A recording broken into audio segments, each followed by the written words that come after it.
Today we're going to do a review working with Yuria Celidwyn's Flourishing kin. Who do we belong to? Where do we belong? Let's come into our body, come into our breath, and into this moment in time. And also back to when we were first starting this focus. Finding home has been a lifelong challenge for me and therefore a constant source of inquiry. Dr. Yuria Celidwyn. And I find that similar for me too, and I think for a lot of people I talk with. Where do we really feel at home? And so much of that has to do with our nervous system. Let that reverberate. Where do you belong? And with whom do you belong? So it's very broad and very specific. I belong with my family, but to people, I don't feel at home with them. Let yourself go there.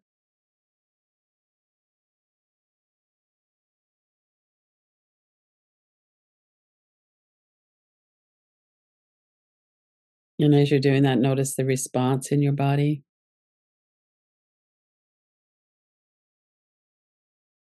Who inspires you?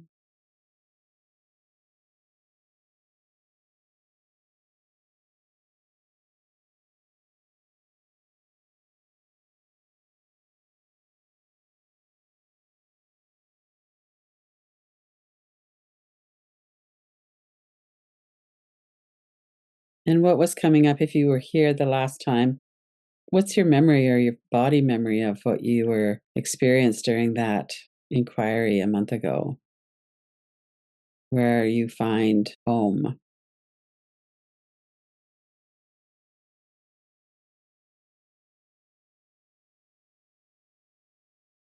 And Joanna Macy's quote here, by refreshing our sense of belonging in the world, we widen the web of relationships that nourish and protects us.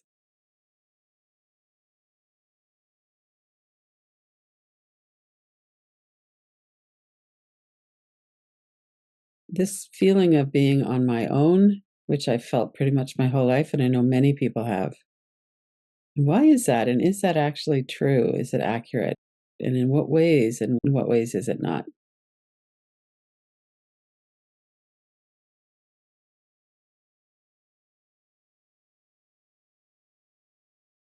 And the next week, we talked about colonization, which is a hard topic to look at.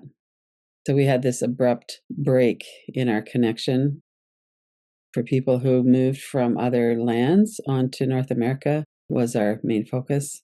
And or for the people who were already here, colonization caused this abrupt breach.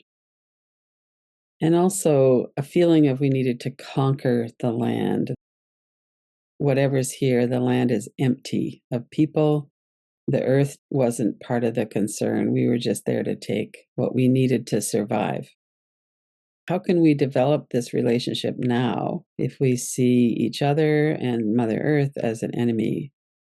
Let's do this little practice here. Imagine that you're sitting on Mother Earth and your bare feet are touching the soil. Notice the air on your skin, the warmth of the sun, the scent of flowers, water. Maybe there's a creek nearby. Birds in the trees, they've just started to come back here in the spring here in North America. And really let yourself breathe and soak in this feeling of being here. Tune into that joint energy field in our body and in the earth.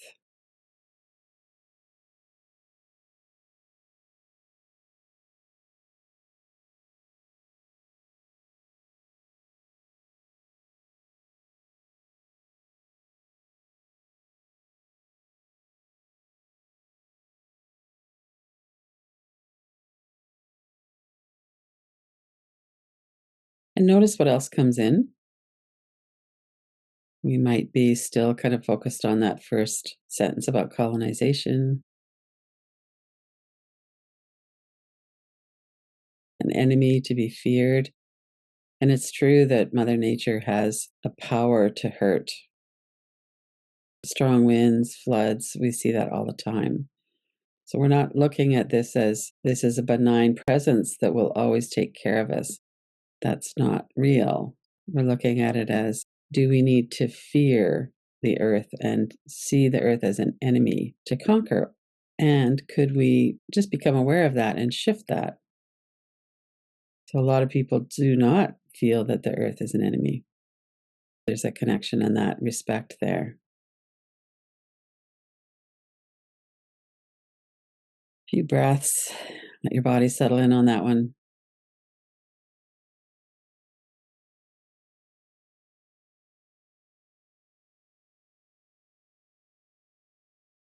The next week, we moved to this connection practice with the elements. We started with time. So, how far do you need to travel back in time to find ancestors that were connected with the earth? And for some people, that's you. For some people, it's grandparents, many, many, many generations back, perhaps. What's your personal experience with that?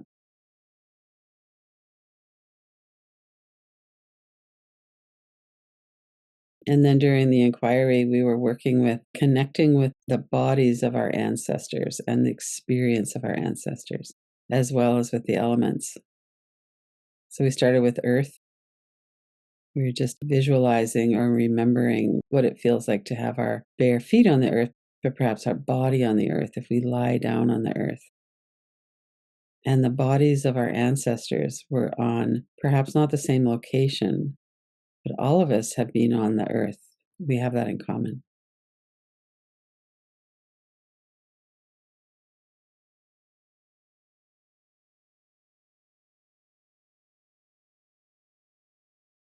And we're working with this in a way that acknowledges the more than human world that maybe we're interested in. The wind carries secrets from the more than human world, the whispers of trees, rivers, ancestors, unseen forces.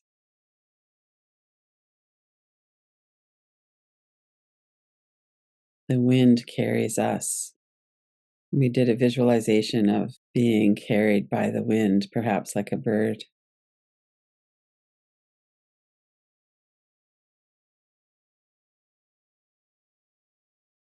And then we brought in the element of fire.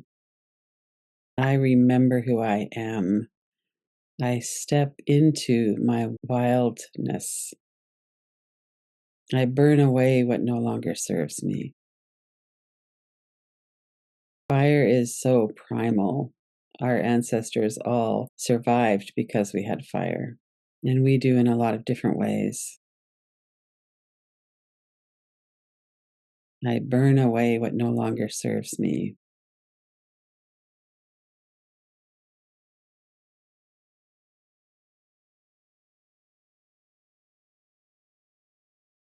And the element of water, I trust the flow, the current of water. Imagine yourself softening into the flow. We were standing in a river, feeling the flow. The river knows that it's going to reach the sea. It's not a forced, I have to go this way, I'm fighting against the current. Imagine tightness softening, the edges blending into the great currents of time, the great ocean of existence. Letting go of your separateness.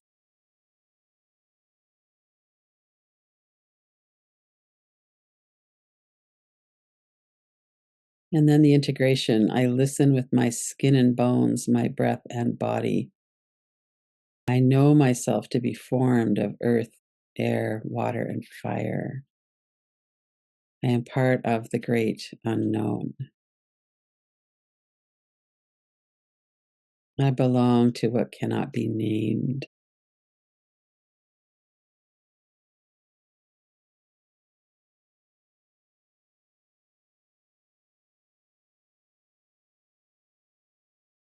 And then that last week, we were working with body as a seed, feeding them with kindness, respect, meaning. There is no human flourishing without Mother Earth flourishing first. We flourish through relationships. Again, that's a quote from Dr. Yuria Celidwyn in Flourishing Kin. And we know this, our bodies feel connected when we tune in. And what we also notice is that often we don't feel connected. Trusting nature as deeply as we trust our own bodies, that can be quite an advanced practice because of the disconnection due to trauma. And the more awareness we have, the more accurate our neuroception and the less threat reactivity we have. We flourish through relationships.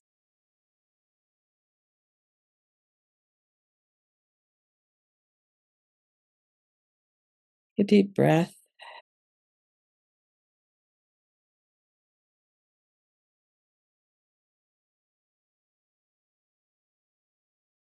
Let's take a couple of minutes here to become aware again of what is it that we have most been touched by during this month. Maybe that was something that you felt really sad about. I know when I think about how much I've missed out on by really just looking for other humans for connection and possibly animals.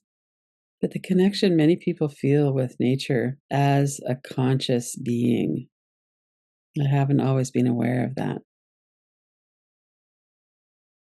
Just as we've been going through this review, notice how you feel in your body and what comes to mind as something that you are really touched by, maybe insights, maybe something you feel an urge or an interest or curiosity in exploring more deeply.